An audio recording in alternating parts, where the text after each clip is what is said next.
बाबा से मिलने के बाद तुरंत भगवान अपने माता पिता देवकी वसुदेव के सम्मुख आए।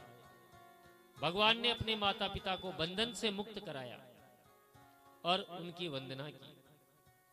देवकी वसुदेव के मन में बार बार आता कि ये तो साक्षात नारायण है, हम जिसे इतना सा छोड़कर आए इसका चतुर्भुज रूप भी हमने देखा और अभी अभी इतना बड़ा चमत्कार भी मैंने देखा, ये साक्षात जगदीश्वर है। जगदीश्वर जानकर देवकी वसुदेव हाथ जोड़कर खड़े हो गए। भगवान को लगा कि ये तो सब गड़बड़ हो रहा है, ये तो सारा रसभंग हो जाएगा। भगवान ने तुरंत अपनी माया फैलाई और मधुर मधुर वाणी से माता पिता की इतनी महिमा गाई कि दोनों दंपत्ति का वात्सल्य उमड़ पड़ा। भगवान कहते माँ के जो बालक सामर्थ्यवान होकर भी अपने माता पिता की सेवा नहीं कर सके वह श्वास लेते हुए मुर्दे के समान है। ध्यान से सुनना महाराज, जो बालक सामर्थ्यवान होकर भी अपने माता पिता की सेवा नहीं कर सके वह श्वास लेते हुए मुर्दे के समान है। मैं इतने वर्षों तक आपसे दूर रहा, अब मुझे आप अपने सेवा का अवसर दीजिए। नंद बाबा को भली भांति समझाया, सभी ग्वाल वालों को समझाया कि मैं इतने दिनों अपने माता पिता से दूर रहा, कुछ दिन में माता पिता की सेवा करूंगा, उसके बाद पुनः वृंदावन आऊंगा। समझा बुझाकर नंद बाबा ब्रजवासी वहां से विदा लिए। देवकी वसुदेव का वात्सल्य अपने बालक पर उमड़ पड़ा। सबसे पहले तो उनका यज्ञोपवीत संस्कार करवाया गया और उनको पढ़ने के लिए सांदीपनी आश्रम में भेजा गया, जहां उनकी मित्रता जो है सुदामा जी के साथ हुई। पढ़ लिख कर वापस भगवान मथुरा आए और मथुरा में बार बार उन्हीं गोपियों का चिंतन करते, ब्रजवासियों का चिंतन करते रहते। मथुरा में उद्धव जी ने जब ये सब दृश्य देखा, उद्धव जी महान विद्वान थे, वो देवताओं के गुरु बृहस्पति जी के परम प्रिय कृपा पात्र शिष्य थे। सब ज्ञान था उद्धव जी को कि ये जो श्री कृष्ण ही और कोई नहीं, वह परमेश्वर ही लीला अवतार लेकर यहाँ धराधाम पर पधारे।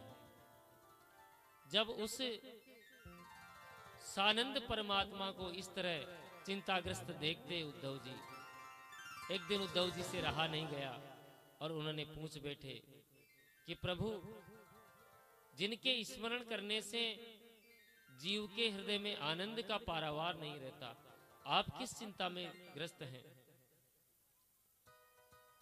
भगवान समझ गए कि उद्धव में ज्ञान तो बहुत है पर प्रेम की कमी है, तो इसी प्रेम का पाठ कैसे पढ़ाया जाए। और यहाँ मथुरा जी में मेरा कोई मित्र भी नहीं है, ये ज्ञानी है, योग्य है, पर जब तक इसमें प्रेम का आकर्षण नहीं होगा तब तक ये मेरे अंतरंग विचारों को कैसे जानेगा। इसलिए भगवान ने कहा, मित्र, मैं निरंतर उन वृंदावन वासियों का स्मरण करता रहता हूँ, मेरे बिना उनकी क्या हालत, वो हमेशा मेरे बारे में ही चिंतन करते रहते हैं। तुम एक काम करो, वृंदावन जाओ, उन गोपियों को, नंद बाबा को, वृंदावन वासियों को मेरे परमेश्वर होने का ज्ञान प्रदान करो। क्या तुम कर पाओगे? उद्धव जी तुरंत खड़े हुए और जो ही जाने लगे अपना पीतांबर उद्धव जी के कांधे पर रख दिया। उद्धव ने कहा, इसकी क्या आवश्यकता है? भगवान बोले, यदि इसे तुम डाले रखोगे तो तुम्हें अपना परिचय देने की आवश्यकता नहीं रहेगी। ब्रजवासी समझ जाएंगे कि तुम मेरे परम सखा हो।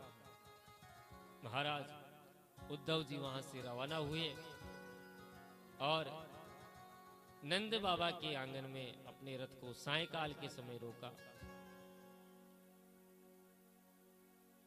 जो ही रथ रुका, दूर से थोड़ा बहुत गोधूली का समय था तो केवल पीतांबर दिखा नंद बाबा को।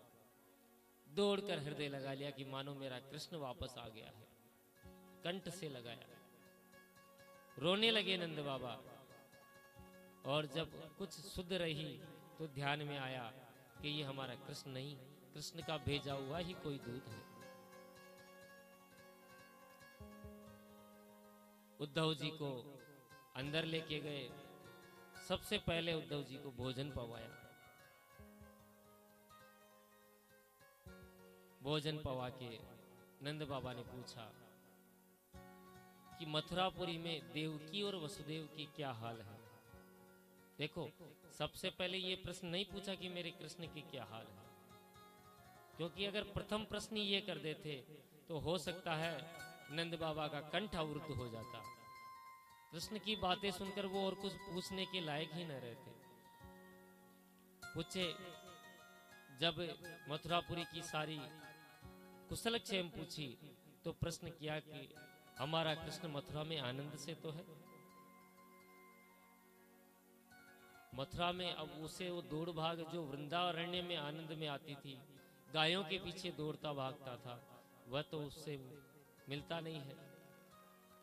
क्या उसे इस वृंदावन की याद नहीं आती? अरे अब तो वो राजाधिराजाओं की तरह महलों में खूब ठाट बाट से रहता होगा। क्या उसे अपनी माँ जसोदा की भी याद नहीं आई? कभी उसे गोवर्धन गिरिराज की सुध नहीं आई? कभी यमुना का पुलिन उसे अपनी ओर आकृष्ट नहीं किया? अरे जब वह वृंदावन आएगा हमें तो भी तो उसके दर्शन मिलेंगे। हम उसकी मंद मंद मुस्कान देखने को आतुर हैं। उद्धव, एक बार तो जो यहाँ वृंदावन में सारे ब्रजवासी भयंकर दावाग्नि में ज्वालाओं से घिर गए, पर जैसे ही हमने ज्वालाओं से त्राही माम गोविंद को पुकारा तो उद्धव मेरे कृष्ण कन्हैया ने सारी अग्नि का पान करके हम ब्रजवासियों की रक्षा करी, सब ब्रजवासियों को बचा लिया। लाला की चर्चा सुनने मात्र से मैया जसोदा का वात्सल्य उमड़ पड़ता है। आंखों से प्रेमाश्रु और स्तनों से दुग्ध की धारा बहने लग जाती है। दोनों की इस वात्सल्य भरी मुद्रा देखकर उद्धव जी जैसे ज्ञानी का भी ज्ञान बहने लगता है। उद्धव जी समझ नहीं पा रहे कि मैं अपने ज्ञान का उपदेश कहां से प्रारंभ करूं, क्या कहूं, क्योंकि मैं जानता हूं कि ये जितने भी शास्त्र हैं, जितने भी प्रवचन हैं, उनका सबका एक ही उद्देश्य है कि गोविंद में मन लगे। परंतु ये जो दोनों दंपत्ति ये तो भगवान के प्रेम में ही डूबे हुए हैं। अब इन्हें मैं कौन सा उपदेश दूं? यदि मैं ये कहूं कि नहीं अपने कृष्ण को भूल जाओ तो ये तो विपरीत उपदेश होगा। सारी दुनिया परमात्मा में मन लगाने का उपदेश देती है, तो मैं तो इनका मन तो वैसे ही परमात्मा में उस गोविंद में रचा बसा है। अब उससे मैं मन हटा भी नहीं सकता और हटाना उचित भी नहीं है। तो अब कौन सा उपदेश दिया जाए? उद्धव जी को प्रशंसा करने के अतिरिक्त कोई उपदेश समझ में नहीं आ रहा। तो उद्धव जी ने प्रशंसाओं की झड़ी लगा दी। धन्य है आप दोनों, आपका मानव जीवन सार्थक हो गया। अखिल जगत के नियामक श्रीमन नारायण में जो आपकी इतनी श्रद्धा है, इतनी रति है, ऐसी रति मति गति सब गोविंद के ऊपर ही न्योछावर है। बाबा, आपको पता है श्री कृष्ण कौन है? अरे बाबा, एक बार जो श्री कृष्ण का ध्यान कर ले और कहीं अंतकाल में उसका नाम का स्मरण ले ले तो संसार में दोबारा उसको आना नहीं पड़ता। वह पर ब्रह्म ही श्री कृष्ण है। जिन्होंने आपको लौटने का वचन दिया है तो वह अवश्य आएंगे। पर एक निवेदन अवश्य करूंगा महाराज, बाबा बुरा मत मानना, जिस कृष्ण को तुम केवल अपना बेटा समझ रहे हो वो कृष्ण केवल तुम्हारा बेटा नहीं है, वह घट घट वासी है।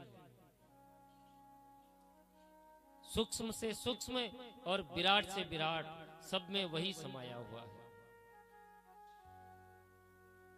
कुम्हार जैसे मिट्टी में बहुत सारे बर्तन बनाता है, उसी मिट्टी से दीपक, उसी मिट्टी से मटका, उसी मिट्टी से सराही। तत्व वह मिट्टी ही है पर आकृति अलग अलग बना देता है। बाबा, उसी प्रकार नाम पृथक पृथक है, तत्वतः श्री कृष्ण ही सब में समाया है। नंद बाबा बोले भैया तेरा उपदेश मेरी समझ में नहीं आ रहा। तू कह रहा है कि उद्धव कि कृष्ण मेरा साक्षात ब्रह्म है, परिपूर्ण परमात्मा है। तो मैं तो एक छोटी सी बात बताता हूं तुझे। किसी का पुत्र पागल भी हो और वह घर छोड़कर चला जाए, एकदम निकम्मा हो, चाहे उससे वो घर के लिए भार भी हो, वो कैसा भी बुरा हो, पर वो माता पिता का लाडला होता है। पर जब हमारा कृष्ण जैसा पुत्र, जिसे तू भगवान कह रहा है, यदि वह हमसे दूर चला गया तो हम क्या उसे विस्मरण कर देना चाहिए? क्या हम उसे याद नहीं कर सकते? तू कैसे बोल रहा है कि उस कृष्ण जैसे पुत्र को हम भूल जाएं? तू कहता है वह भगवान है। अरे भगवान जैसा पुत्र किसी का हो तो क्या हमें उसे भूल जाना चाहिए?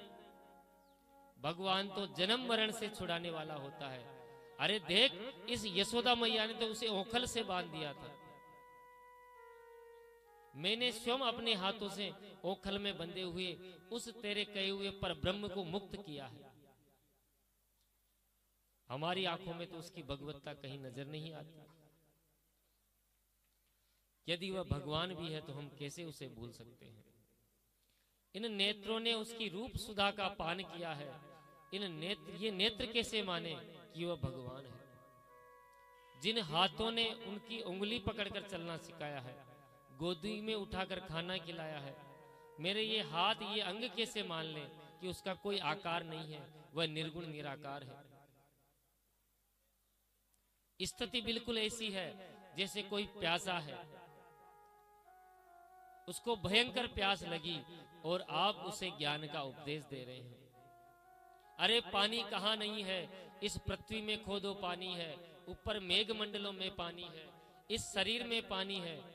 तो क्या उस पानी के ज्ञान देने से सामने वाले की प्यास बुझ जाएगी? बताइए, नहीं बुझेगी।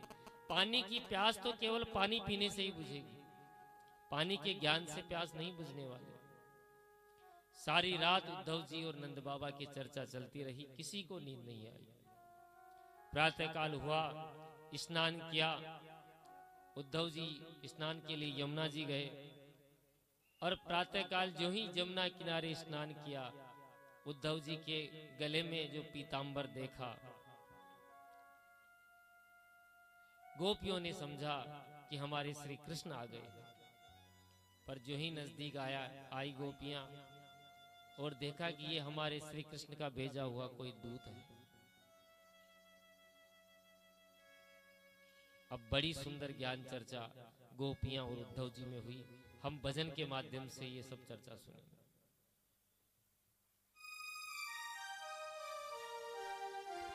बोलिए कृष्ण कन्हैया लाल की जय। ये तो प्रेम की बात है उधो, बंदगी तेरे बस की नहीं है। ये तो प्रेम की बात है उधो, बंदगी तेरे बस की नहीं है। यहाँ सरद की होते हैं सौदे, ओ यहाँ सरद की होते हैं सौदे।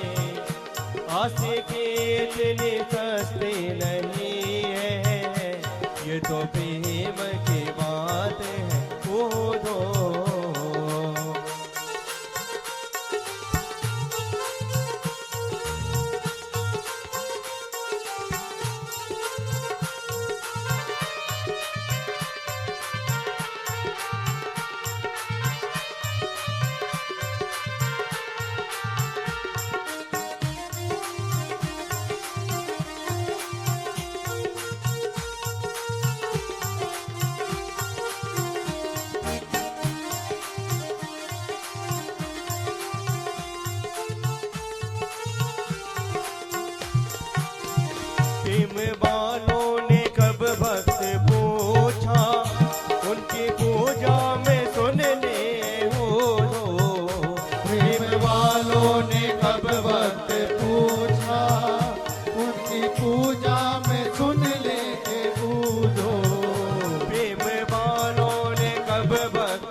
प्रेम की बात है वो तो।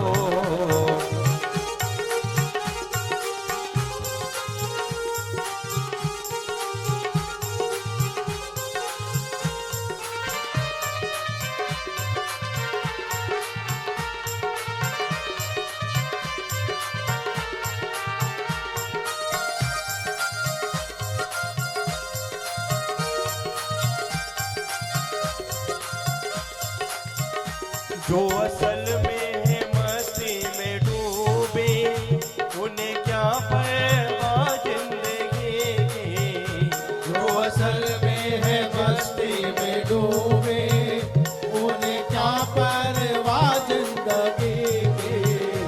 जो असल में है मस्ती में डूबे, उन्हें क्या परवाह जिंदगी की। जो असल में है मस्ती में डूबे, उन्हें क्या परवाह जिंदगी की।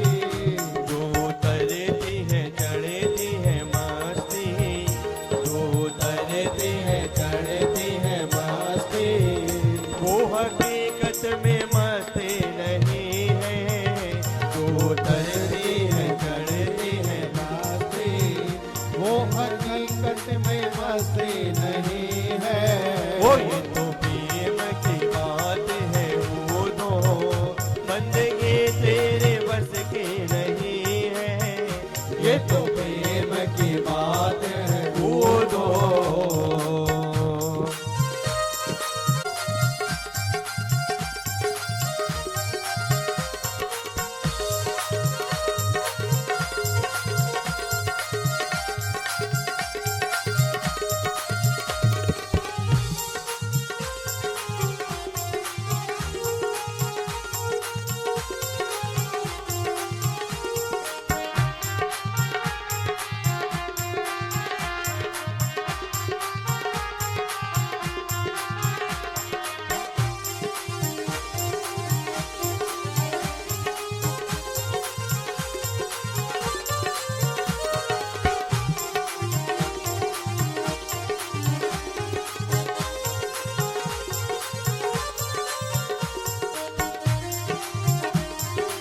जय हो।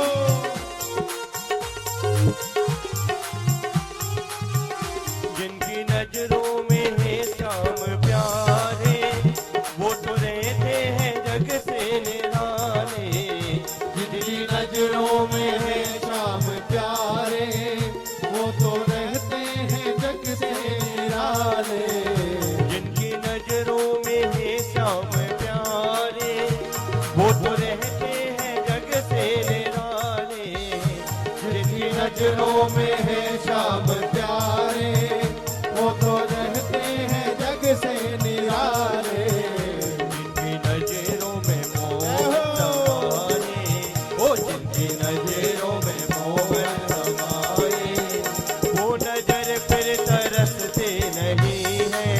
ओ जिनकी नजरों में मोहन समाए, वो नजर फिर तरसते नहीं है।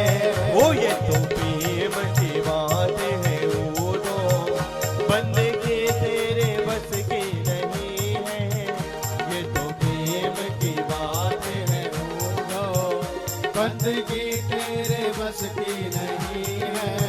यहाँ सर्द के होते हैं सौदे, आशिकी इतने सस्ते नहीं है। यहाँ सर्द के होते हैं सौदे, आशिकी इतनी सस्ते नहीं है। बोलिए कृष्ण कन्हैया लाल की जय हो। बोले वृंदावन बिहारी लाल की जय हो।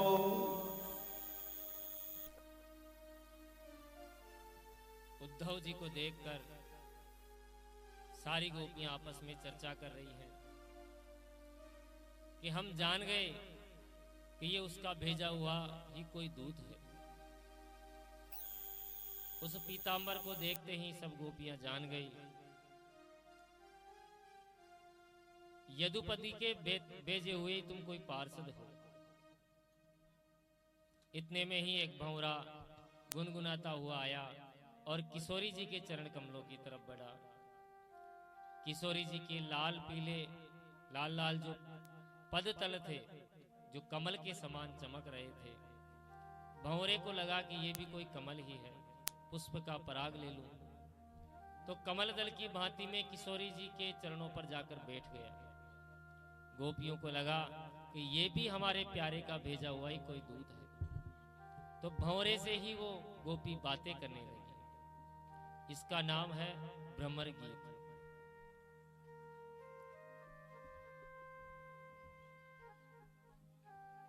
ए भंवरे, तू भी उस कपटी का ही मित्र है, उसी का साथी है। तेरे लक्षण भी ऐसे लग रहे जैसे उस कपटी के हैं। मानो भंवरे से पूछा कि क्या लक्षण है मेरे। गोपियां बोली कि मथुरा की जो सुंदरियां हैं उनमें हमारे गोविंद का मन लग गया है, और जो उन सुंदरियों के गले में माला है उनका पराग तेरी इन मूंछों के लग गया है, और ऐसा पराग मूंछों पर लगाकर तू हमें चिढ़ाने आया है। तेरा मत वालापन दूर से ही समझ में आ रहा है। वह गोपियां उस भंवरे से ही बातें किए जा रही है। भंवरा गुनगुनाया और दूसरी गोपी बोली, देख, एक तरफ कपटी कह रही है और दूसरी ओर उसी की चर्चा कर रही है। उसकी चर्चा बिना करें गोपी रह नहीं पाती। क्यों करती है उसकी चर्चा? तो एक गोपी बोली, बस यही कमी है। हम जानती हैं कि उसकी चर्चा हमें नहीं करनी चाहिए, क्योंकि जो करेगा वह बर्बाद हो जाएगा। ये जितने भी भिक्षुक हैं ये सब कृष्ण कथा सुनकर ही बर्बाद हुए, क्योंकि एक बार जो सुन ले फिर दुनिया में उसका मन कहीं टिकता नहीं। सारे द्वंद धर्म सब छूट जाते हैं और अंत में दो दो रोटी मांगता रहता है, घर घर के टुकड़े खाता रहता है, बेचारा पक्षियों की तरह विचरण कर रहा है। भंवरा उड़ गया। दूसरी गोपी आई, वह जैसे आया तो उन्हें उल्टा सीधा सुनाना प्रारंभ कर दिया और नाराज होकर चला गया। अब गोपियां विकल हो गई, पुनः पुकारने लगे, अरे भंवरे वापस आ जा, हम कान पकड़कर माफी मांगती हैं। उद्धव जी ये चर्चा पास खड़े खड़े देख रहे हैं। धन्य हो देवियों, जो तुम्हारा चित्त भगवान में इतना समर्पित है। आज मुझे लगा कि कृष्ण भक्ति के बिना जीवन कितना अधूरा है। दान, तप, होम, जप, स्वाध्याय, संयम, जितने भी साधन हैं उन सब का एक ही फल होता है, कृष्णेर भक्ति ही साध्यते। कृष्ण की भक्ति ही परम प्राप्ति है। संत वैष्णव लोग जब भोजन करते हैं ना तो नमक को रामरस कहते हैं। भोजन बहुत सुंदर है, पर यदि उसमें रामरस नहीं डाला तो सब बेकार हो जाता है स्वाद उसका। इसीलिए जीवन में सब कुछ पा लिया, पर यदि रामरस नहीं पाया तो जीवन बेकार है। गोस्वामी श्री तुलसीदास जी कहते हैं, बुद्धि बड़ी, चतुराई बड़ी और सुंदरता तन में प्रगटी है। मान बड़ो, धन धाम बड़ो, यश कीर्ति हूँ जग में प्रगटी है। झूमत द्वार गजेंद्र हजार सो, इंद्रहु से कछु नाही घटी है। तुलसी जगदीश की भक्ति बिना जैसे सुंदर नारी की नाक कटी है। नारी कितनी ही सुंदर हो, कितने ही आभूषण पहन ले, पर यदि उसकी नाक कट रही है तो उसकी सुंदरता सब व्यर्थ है। उसी प्रकार जीवन में सब कुछ पा लिया, पर गोविंद की भक्ति प्रीति प्राप्त नहीं की तो सब बेकार है। सब कुछ पाना आपका व्यर्थ हो गया। उद्धव जैसे ज्ञानी को 6 महीने लग गए महाराज। उवास कति चिन्मया मास है, 6 महीने तक उद्धव को होश ही नहीं रहा कि मुझे वापस भी जाना है। घंटे भर का उपदेश देने आए उद्धव जी, 6 महीने लगा दिए वहीं पे। 6 महीने बाद उद्धव जी जब मथुरा पधारे, भगवान बोले, आओ आओ ज्ञानी जी महाराज, आपने ऐसा कौन सा ज्ञान तत्व दे दिया जो 6 महीने लगा दिए। उद्धव जी बोले, भाई बात मत करो हमसे, कितने निष्ठुर हो तुम, ये आज पता लग गया। भगवान बोले, उद्धव तुम्हारी तो परिभाषा बदल गई। इतने दिनों में तुम्हारा व्यवहार बदल गया, ये तुम्हें क्या हो गया? प्रभु ने दौड़कर हाथ पकड़ा, मित्र इतने दिनों के बाद आए हो, फिर भी सीधे मुंह बात नहीं करते। अरे जल्दी जल्दी बताओ किस किस से बातें हुई, कौन कौन मिले, मैया ने क्या कहा, बाबा ने क्या कहा, गोपी ग्वालों ने मेरे प्रति क्या संदेश दिया। और उद्धव जी जिनके भी बारे में कुछ कहना चाहते हैं, उनको याद करते ही उद्धव जी का गला रुंध जाता है, नेत्र बरसने लगते हैं, कुछ बोल ही नहीं पाते। भगवान ने अपने प्रिय सखा को हृदय से लगाया, बोला मित्र बस यही प्रेम तुम्हारे जीवन में देखना चाहता था। अब केवल मैं अकेला नहीं, तुम भी मेरे साथ प्रेमी बन गए, इसलिए मैंने तुम्हें उस प्रेम नगरी में भेजा था। अब तुम मेरे भक्तों का दर्शन करो। नेत्र बंद कराए तो नेत्र बंद करते ही उद्धव जी ने क्या देखा कि प्रिया प्रीतम एक साथ झूले पर हिंडोला खा रहे हैं। अनेक सखियां मिलकर चारों तरफ से छत्र चंवर डुलाए जा रही है। महाराज इन प्राकृत नेत्रों से ही प्राकृत वस्तु देखी जाती है। वृंदावन भी दिव्य है, अदृश्यम चर्म चक्षुषा, जो इन चर्म चक्षुषों से दिखाई नहीं देता। भगवान जब अनुग्रह करते हैं तो अर्जुन को जैसे दिव्य दृष्टि प्रदान करके विराट स्वरूप दिखाया, ऐसे ही उद्धव जी को दिव्य दृष्टि देकर अपना दिव्य ब्रजधाम और ब्रजवासियों को दिखा दिया। बोलिए भक्त वत्सल भगवान की जय हो। इसी प्रकार प्रभु जी ने उद्धव जी के साथ ब्रज गोपियों को दर्शन कराकर वृंदावन भेजकर अपने ज्ञान में प्रेम का पुट लगवा दिया। ऐसे ही एक बार प्रभु कुब्जा के घर पधारे और उसका मनोरथ पूर्ण किया, और अक्रूर जी के घर पधार कर भी उनके घर को पावन किया। उधर कंस के उद्धार के पश्चात कंस की पत्नियां अस्थि और प्राप्ति अपने पिता जरासंध के पास गई, अपने बेधव्य का कारण श्री कृष्ण को बताया। जरासंध ने कुपित होकर 23 अक्षौहिणी सेना के साथ मथुरा पर आक्रमण बोल दिया। अपार सेना के साथ जब जरासंध ने आक्रमण किया तो महाराज भगवान श्री कृष्ण ने 17 बार उसकी सेनाओं को परास्त किया। इधर नारद जी ने योजना बनाई और जरासंध के साथ काल यवन म्लेच्छों के राजा को भगवान से युद्ध करने भेजा। पूरी मथुरापुरी को भगवान सहित घेर लिया। भगवान बिना कोई आयुध लिए मथुरा से गमन कर गए। कोई आयुध हाथ में नहीं लिया, कोई अस्त्र हाथ में नहीं लिया।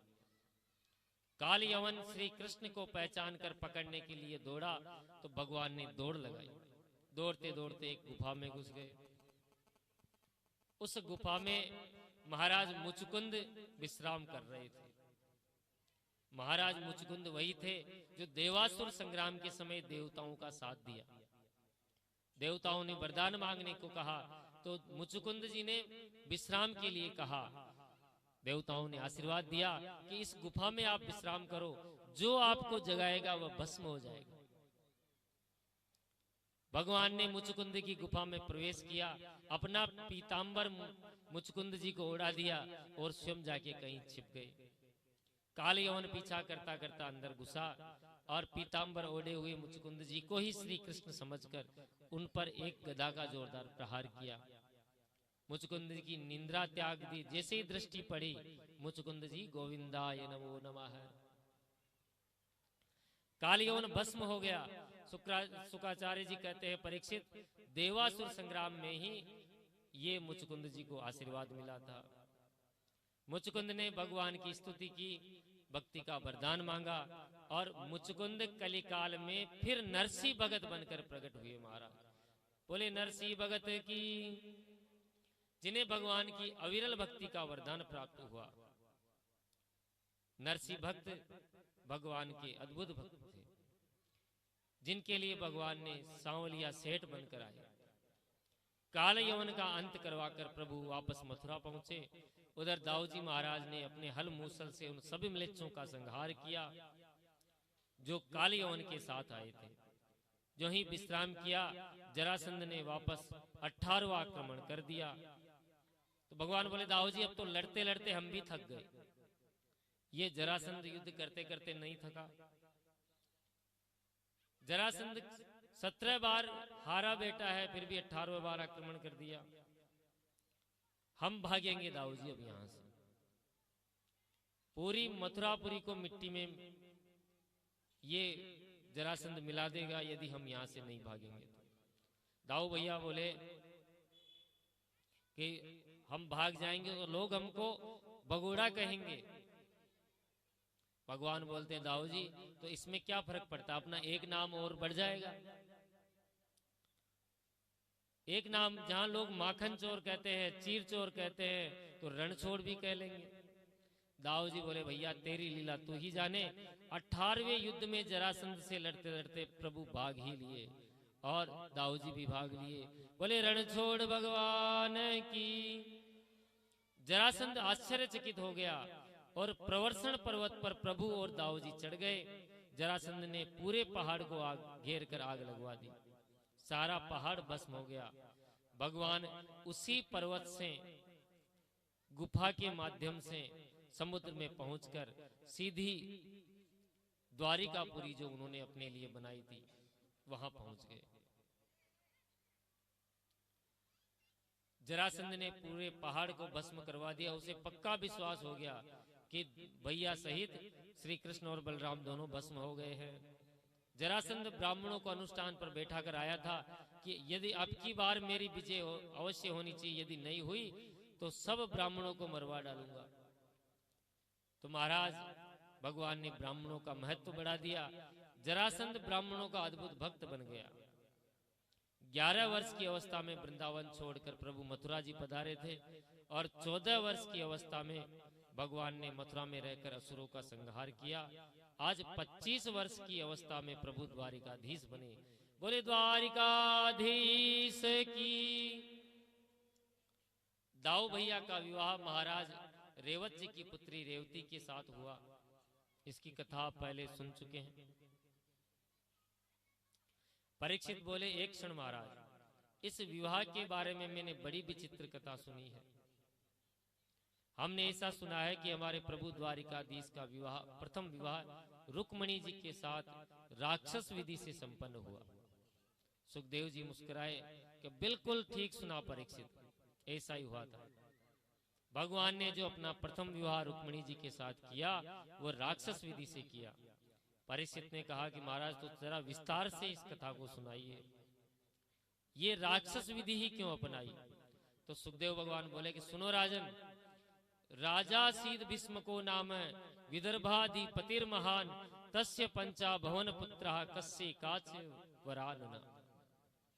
विदर्भ देश के राजा भीष्मक की एक बेटी थी रुक्मिणी, और भीष्मक जी के 5 बेटा थे, रुक्मी, रुक्मरथ, रुक्मबाहु और रुक्मकेशी। 5 भाइयों की इकलौती बहन रुक्मिणी थी। नारद जी और अन्य महात्माओं के द्वारा श्री भगवान श्री कृष्ण का इतना बखान सुना, रुक्मिणी ने इतना बखान सुना कि मन ही मन श्री कृष्ण को, द्वारिकाधीश को अपना पति मान बैठी। भीष्मक जी ने भी इतना बखान सुनकर उन्होंने भी श्री कृष्ण को ही अपनी कन्या के लिए चुना। 5 पुत्रों को बुलाया और मंत्रणा ली कि मेरे मन में एक विचार है, यदि पुत्री का विवाह द्वारिकाधीश के साथ कर दिया जाए तो कैसा रहेगा? तो उनका सबसे बड़ा बेटा रुक्मी बिगड़ गया। तो पिताजी, उस रणछोड़ के भरोसे, उस बगोड़े के साथ मैं अपनी बहन का विवाह कदापि नहीं होने दूंगा। अच्छा, तो मैं अपनी बहन के लिए स्वयं रिश्ता ढूंढ के ले आऊंगा। अब भीष्मक जी बूढ़े हो चुके थे तो उन्होंने ज्यादा कोई ना नुकुर भी नहीं की कि ठीक है बेटा, तेरी जैसी इच्छा हो वैसा करना। रुक्मी तुरंत दूसरे दिन वापस आया कि पिताजी जल्दी कीजिए, मैंने इसका संबंध पक्का कर दिया। अच्छा, इतनी जल्दी? कहाँ पक्का किया? रुक्मी बोला, पिताजी मेरा निर्णय कोई ऐसा वैसा निर्णय नहीं है। सिंधु नरेश दमघोष पुत्र शिशुपाल के साथ इसका विवाह मैंने पक्का कर दिया और मैंने उसे ठीक तरह से समझा दिया है। परसों ही वह बारात लेकर यहाँ आ रहा है। भीष्मक बोले, बेटा इतनी जल्दी? तो पिताजी मैंने सब व्यवस्था कर दी है, आप निश्चिंत रहिए। पर रुक्मणी के कान में जब ये समाचार मिला, महाराज परेशान बढ़ गई, चिंतित हो गई। हे भगवान, मेरे मन में तो कोई और बेटा है और ये मैं क्या सुन रही हूं। रोने लगी। भाभी के सामने जब रोती रही तो भाभी ने समझाया कि ऐसे रोने से काम नहीं चलेगा, तुरंत एक पत्र लिखना चाहिए। तो भाभी की सलाह पर रुक्मिणी ने अपने आंचल पर बड़ा सुंदर सा पत्र लिखा। बड़ा सुंदर भाव भर पत्र 7 श्लोकों में लिखा और एक ब्राह्मण को बुलाकर प्रणाम करके कहा, महाराज ये पत्र नहीं, मेरे प्राण समझिए। शीघ्रातिशीघ्र आप मेरे प्राणनाथ प्रभु को द्वारिका में जाकर ये पत्र प्रदान करें। पंडित जी पत्र लेकर तुरंत वेग से द्वारिकापुरी की ओर प्रस्थान करे। द्वारिका में पहुंचे। दरबार में जैसे ही ब्राह्मण को आया हुआ देखा, भगवान खड़े हो गए और स्वागत किया। आइए आइए पंडित जी महाराज, आपका स्वागत है।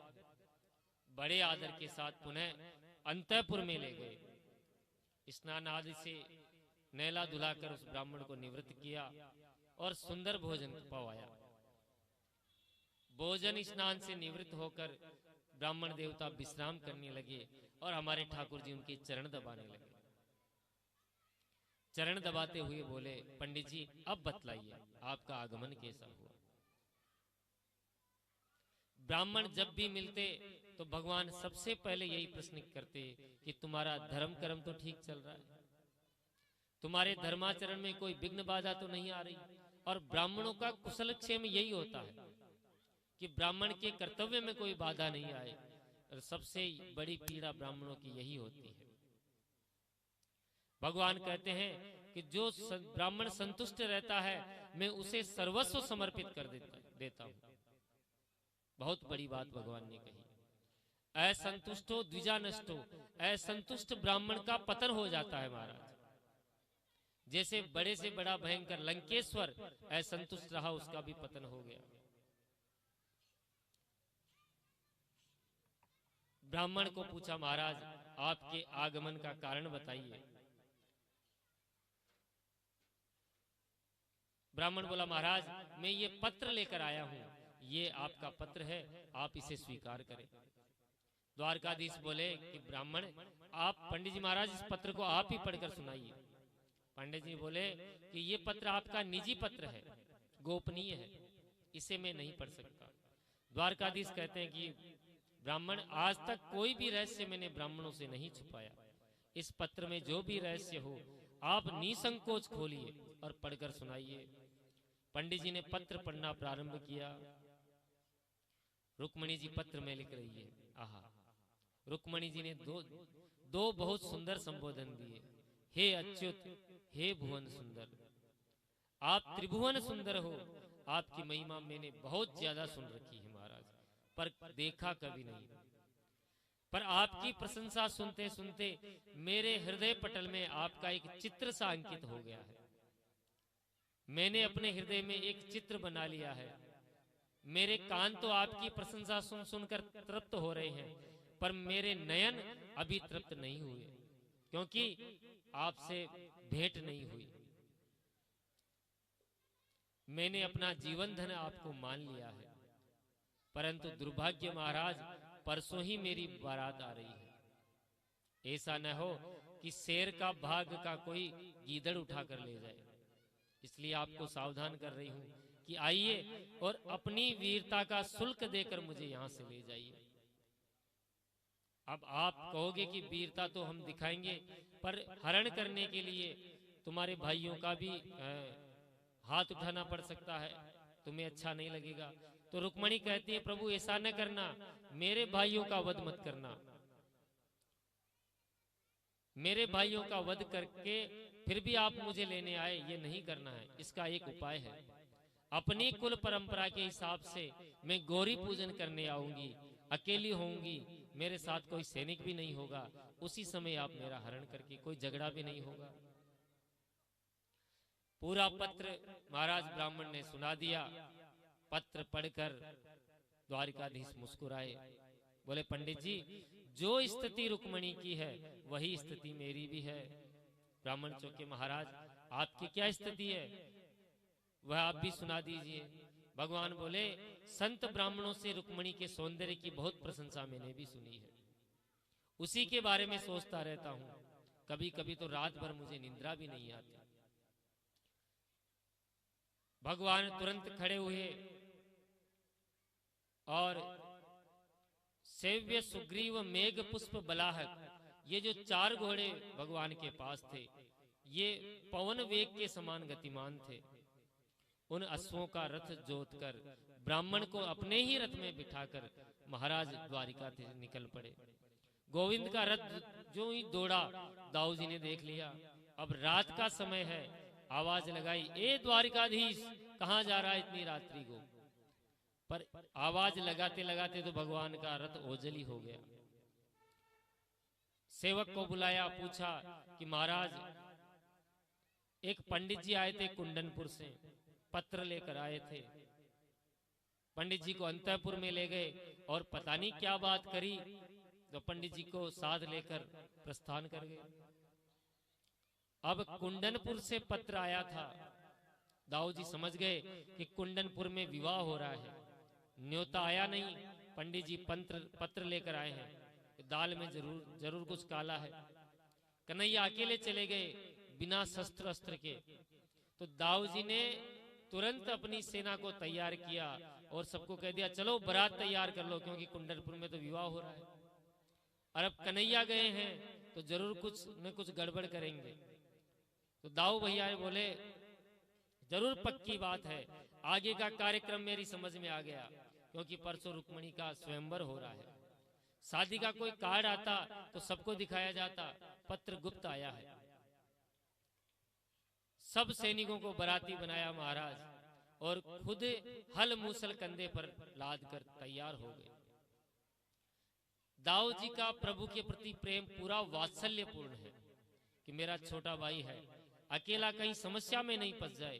तो पूरी नारायणी सेना को तैयार करके दाऊ जी हल मूसल संभालते हुए चल दिए। सवेरा होते होते प्रभु का रथ कुंडनपुर की सीमा में पहुंच गया। जो ही रथ पहुंचा, पंडित जी को बोल दिया, पंडित जी आप रुक्मणी जी के यहाँ जाइए और सारा समाचार उन्हें सुनाइए। पंडित जी उधर रुक्मणी जी चिंतित अवस्था में बैठी थी कि पता नहीं पंडित जी पहुंचेंगे कि नहीं पहुंचेंगे, मेरा पत्र दिखाया होगा या नहीं दिखाया होगा। तभी पंडित जी उन्हें आते हुए दिखाई दिए। देखो कि कोई किसी की चाल से हम समझ जाते हैं कि काम बना है या बिगड़ा है। तो पंडित जी अपनी छड़ी लहराते हुए मस्त चाल से आ रहे थे। रुक्मणी जी को पता लग गया कि जरूर काम बन गया। आते ही रुक्मणी जी ने प्रणाम किया और पूरा समाचार पूछा कि द्वारकाधीश ने क्या कहा। पंडित जी बोले कि हम जिनके यहाँ पत्र लेकर गए थे उनको ही साथ लवा लाए और मंदिर में आपकी प्रतीक्षा कर रहे हैं महाराज। अब रुक्मणी जी के आनंद का पारावार नहीं रहा। उधर बारात भी आ गई, शिशुपाल बारात भी लेकर आ गया, जरासंध भी बारात में साथ में आया। अब 3 दिन में रिश्ता तय हुआ है, कोई सगाई लगन वगैरह कुछ हुआ नहीं। बारात नगर के द्वार पर आ गई तो लगन सगाई का दस्तूर करने के लिए भीष्मक जी ने कुछ फल और वस्त्र वगैरह लिए और अपने सैनिकों के साथ में सगाई करने शिशुपाल की चल पड़े। जो ही जा रहे थे तो दूतों के द्वारा पता पड़ा कि द्वारिकाधीश भी हमारे नगर में पधारे हैं। जो नगर की सीमा में देवी जी का मंदिर है वहां वो बैठे हैं। भीष्मक जी श्री कृष्ण के भक्त थे, अनन्य भक्त। तो सारथी से कहा कि पहले रथ को वहां ले चलो, हम श्री कृष्ण का दर्शन करेंगे। जो ही अपने रथ को श्री कृष्ण के पास लेकर गए, जो साथ में सेवक थे जिनके हाथ में पंचमेवा, मिष्ठान, मिठाई, फल, वस्त्र इत्यादि थे, उन सब ने ये सोचा, क्योंकि सुंदर तो इतने लग ही रहे थे कि यही हमारे दूल्हा सरकार है, तो महाराज सभी फल पत्र पुष्प भगवान के चरणों में अर्पण कर दिया। भीष्मक जी ने देखा ये तो गड़बड़ हो गई, हम आए तो ठाकुर जी के दर्शन करने थे, इन्होंने ही इसको जो है दुल्ला सरकार समझ लिया। पर कोई बात नहीं, हुआ सो हुआ। अब भगवान से प्रार्थना की, भगवान हमारे साथ नगर को चलो। ठाकुर जी ने भी दुराग्रह नहीं किया और भीष्मक जी के साथ ही रथ में बैठ गए। तो महाराज रथ में भीष्मक जी हैं और साथ में कृष्ण कन्हैया लाल हैं। जो उनकी सवारी नगर में निकलने लगी, नगरवासियों ने देखा, आहा, धन्य है रुक्मणी का भाग्य जो इतना सुंदर पति मिला है। आपस में चर्चा करने लगे नगरवासी। अब भीष्मक जी को लगा ये तो बहुत गड़बड़ हो गई, दुल्हा कोई और है और नगरवासी इनको ही रुक्मणी का पति समझ रहे हैं। द्वारिकाधीश ने वहीं से विदा ली और वापस अपने स्थान को आ गए और भीष्मक जी वहां से विदा ली। अब महाराज कुछ क्षण पश्चात रुक्मणी ने बहुत अच्छा श्रृंगार किया और गौरी पूजा के हेतु चल पड़ी। गौरी पूजा रुक्मणी मैया ने करी, लेकिन गौरी पूजा के लिए जो ही जाने लगी रुक्मणी मैया, त्यों ही अनेकों दूत, अनेकों सेवक, अनेकों रक्षक रुक्मणी जी के साथ, रुक्मी ने उसके साथ सेवक लगा दिए, रक्षक लगा दिए।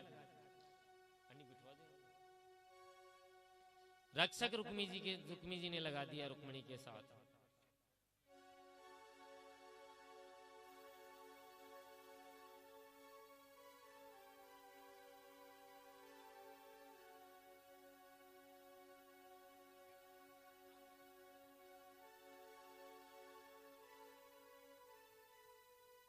रुक्मणी मैया ने बड़ी सुंदर प्रार्थना गौरी पूजा करी और मांगी, नमस्ते त्वाम्बिके भीक्ष्णम स्वसंतान युताम शिवाम भूयात पतिर्मे भगवान कृष्णस तदनुमोदना।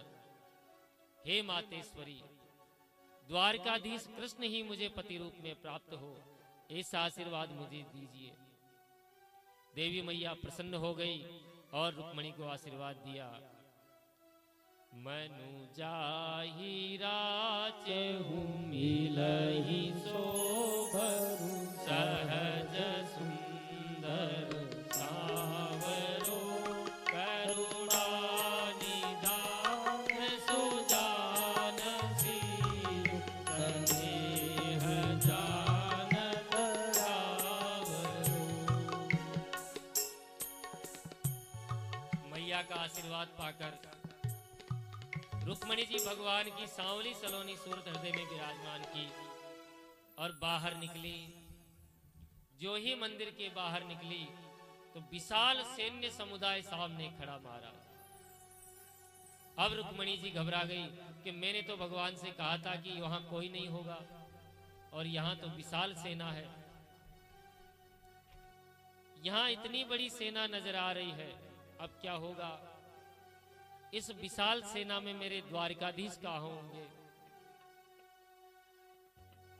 वह सैनिक रुक्मणी जी को टुकुर टुकुर देखते जा रहे हैं। उन्हीं सैनिकों में के बीच में से भगवान द्वारिकाधीश जो है निकल कर आ रहे हैं। रुक्मणी जी अत्यंत मंथर गति से, धीमे धीमे गति से बढ़ती जा रही हैं और चंपल नयनों से द्वारिकाधीश को देखती जा रही हैं। आहा, सैनिक देखते हैं, देखो कितनी गजब की चाल है। कोई कहता, देखो कितने विशाल इनके बाल हैं, कैसे लहरा रहे हैं। सब सैनिक रुक्मणी जी के सौंदर्य का वर्णन किए जा रहे हैं। भगवान सावधान है ले जाने के लिए 100 सैनिकों के बगल में आकर खड़े हो गए। सैनिकों की दृष्टि रुक्मणी जी पर और रुक्मणी जी की दृष्टि